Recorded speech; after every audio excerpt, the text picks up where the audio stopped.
pas le mot sécuriser. Je pense, très honnêtement, on n'arrêtera pas la migration. Ça, c'est clair. C'est historique, c'est mondialement connu.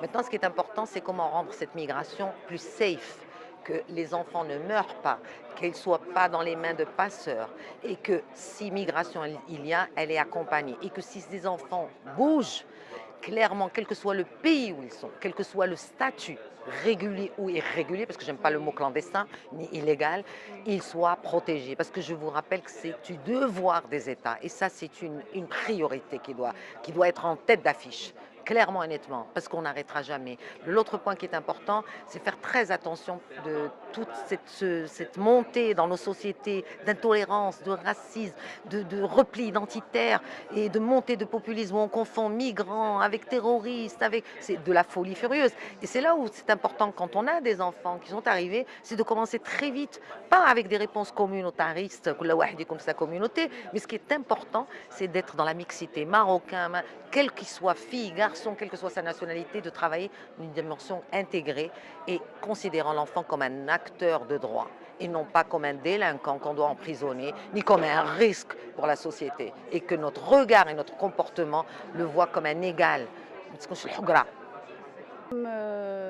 À cette conférence débat qui porte sur la migration, quel avenir pour les enfants? C'est une conférence débat organisée par le comité parité diversité de 2M. Pourquoi le choix de cette question?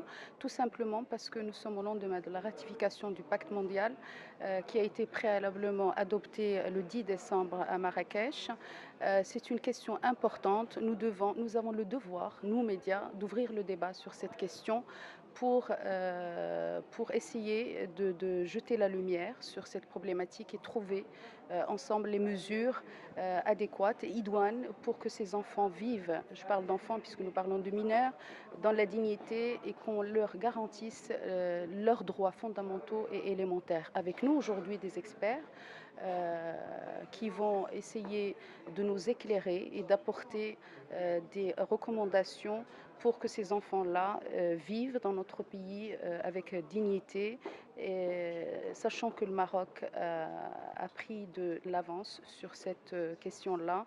Le Maroc a adopté depuis 2013 une politique migratoire importante qui repose notamment sur la régularisation des migrants et la scolarisation des enfants, mais le chemin reste encore long et certains enfants vivent dans la précarité et ils sont dépourvus des droits les plus élémentaires. C'est pour cette raison-là que le comité parité a décidé d'ouvrir le débat sur cette question-là. Nous travaillons sur l'éducation des enfants migrants avec un contexte interculturel, avec des crèches des enfants marocains et subsahariens. Nous accompagnons aussi les mineurs migrants, les primo-arrivants qui arrivent, comme vous le voyez, souvent à des projets de vie pour aider à les régulariser, les intégrer dans la société marocaine, avec tout ce qui a été fait dans la politique migratoire qui a été initiée par Sa Majesté le roi Mohammed VI, que Dieu l'assiste, que nous remercions beaucoup toujours dans cette politique. Et voilà, on essaye de faire le maximum possible pour que ces migrants et ces familles étrangères qui habitent au Maroc essaient de s'intégrer dans la société, parce que nous sommes tous dans l'Afrique. Aujourd'hui, on était réunis aussi avec ce programme qui a été organisé par Comité Parité Diversité de 2M, que nous remercions de nous avoir mobilisés et de venir parler du débat de la situation des mineurs migrants qui arrivent au Maroc. Comment trouver des solutions pour leur intégration, comment trouver des solutions pour leur protection, leur épanouissement en passant par l'école, par des structures juridiques pour qu'ils s'intègrent dans la société marocaine et qu'ils essayent d'avoir une vie saine et un épanouissement équilibré pour un futur radieux.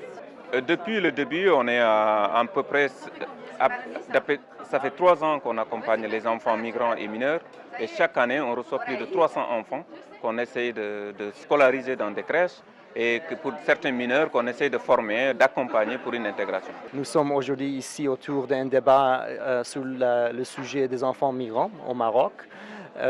C'est une question, au Maroc, nous avons la chance d'avoir une politique très progressive et intégrée des besoins des enfants migrants. Le défi, effectivement, c'est la mise en œuvre de cette politique et la stratégie nationale d'immigration et d'asile. Nous, en tant que Fonds des Nations Unies pour l'enfance ici au Maroc, apportons un appui sur ces questions à travers un projet financé par l'Union européenne et porté par le ministère pour effectivement accompagner les différents secteurs concernés pour prendre en compte les besoins spécifiques des enfants migrants.